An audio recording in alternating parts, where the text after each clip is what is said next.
హృదయ రహస్యాలెరిగిన దేవునికి మహిమ కలుగునుగాక. ప్రియ స్నేహితులందరికీ దివ్య వాక్యోదయం. ఈనాటి పాఠ్యభాగము సామెతలు 21:1. యెహోవా చేతిలో రాజు హృదయము నీటి కాలువ వలె ఉన్నది.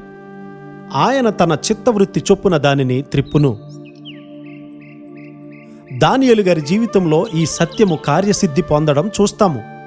అయినప్పటికీ మన దినాలలో దానిని నిరూపించలేకపోతూ ఉన్నాం. అనేక మంది తమ స్వంత సమస్యలను అనుసరించి దర్శనాలు పొందుతూ ఉన్నారు. యేసు క్రీస్తు వారిలో గాని, పేతురు గారిలో గాని, పౌలు గారిలో గాని మనము దానిని చూడలేము. యేసు క్రీస్తు వారు మనలాగే అన్ని విషయాల్లో కూడా శోధింపబడ్డారు. జననము నుండి ప్రభు అయిన యేసు క్రీస్తు వారికి కలిగినటువంటి కొదువులను అన్నీ కూడా ఆయన ఎరిగి ఉన్నాడు. ఆయన జన్మించినప్పుడు ఒక ఇల్లు కూడా లేదు. పొత్తిగుడ్డలే ఆయన వస్త్రాలు.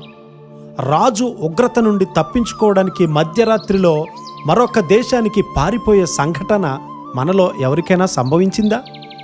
లేదు. మనకెప్పుడూ కూడా అలాంటిది జరగలేదు. మనము తలవాల్చడానికైనా కూడా స్థలము లేనటువంటి పరిస్థితిని ఎప్పుడైనా ఎదుర్కొన్నామా? అది కూడా లేదు. స్టేషను ప్లాట్ఫారం మీదో, విమానాశ్రయపు నేల మీదో బహుశా మనం పడుకొని ఉండొచ్చు. కానీ నేను తలవాల్చుటకైనను నాకు స్థలము లేదని యేసుక్రీస్తు వారు చెప్తూ ఉన్నారు కదా. అయితే యేసుక్రీస్తు వారు ఏదో పోగొట్టుకున్నవాడుగానో, వ్యక్తిగత లాభం కొరకు వెదుకులాడేవానిగానో ఉండడం మనం గమనించము. నేను నా తండ్రి చిత్తాన్ని చేయాలని ఆయన మాట్లాడుతూ ఉన్నారు. వారి సంభాషణలో ప్రజలు ఒకరికొకరు సహాయం చేసుకోవడం కూడా నేను గమనిస్తూ ఉన్నాను. దేవుని బిడ్డలైన వారు ఒకరితో ఒకరు మాట్లాడుకున్నప్పుడు విశ్వాసం పెరగాలి. వినువారికి క్షేమాభివృద్ధిని కలిగించినదియే తెలియపరచాలని దేవుడు ఎల్లప్పుడూ కోరుతూ ఉన్నారు. ఒకరికొకరు సహాయం చేసుకునేవారిని గాని, విశ్వాసాన్ని పెంపొందించుకునేవారిని గాని ఈ మధ్యకాలంలో నేను చూడట్లేదు. ఆత్మ సంబంధం కాని విషయాలు వారు సంభాషించుకుంటూ ఉన్నారు. అలాంటి విషయాలు మాట్లాడడం వల్ల ఏం ఉపయోగం ఉంది? విశ్వాస సహితము కానిది కూడా పాపమే. పెద్ద చదువులు చదివిన వారిని, గొప్ప అంతస్తులో ఉన్నవారిని మాత్రమే గౌరవిస్తారని సాతాను ఒక ఆలోచనను నాటుతూ ఉన్నాడు.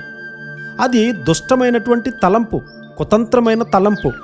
ఒకరికి హెచ్చు ఘనత, గౌరవము కూడా ప్రభువారి దగ్గర నుండే కలుగుతాయి.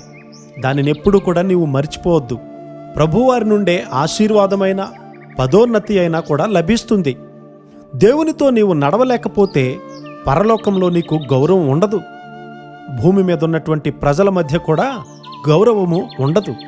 నిజమైన ఘనత, మర్యాద దేవుడు మనకు ఇచ్చిందే. దానిని ఎప్పుడు కూడా నీవు మర్చిపోవద్దు. ఏ మనుషుడు కూడా అటువంటి ఘనతను నీకివ్వలేడు. ప్రభువు నుండి వచ్చే ఆ ఘనత మాత్రమే వెదికే కృప దేవుడు మనందరికీ సమృద్ధిగా అనుగ్రహించునుగాక. ఆమెన్.